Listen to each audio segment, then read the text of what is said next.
নেপালে শুধু কেভ আর কেভ। এই দিনটা আমরা শুরু করেছিলাম মহেন্দ্র কেভ দিয়ে, যেটা তোমরা দেখতেই পাচ্ছ। বন্ধুরা, তোমরা যদি কখনো মহেন্দ্র কেভে যাও, এখানে দুটো প্যাসেজ আছে। একটা হচ্ছে ইজি প্যাসেজ, গিয়ে ভিতরে কি আছে দর্শন করে দেখে চলে আসা যায়।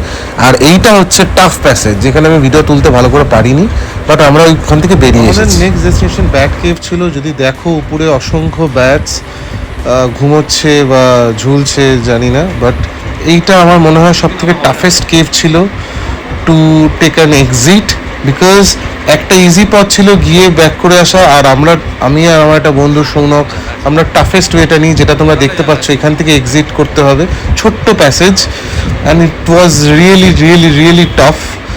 মনে হয় সেই দিন এই কেভটা থেকে যখন বেরিয়েছি মোটামুটি 1000 ক্যালোরিজ তো মনে হয় ঝরেছে।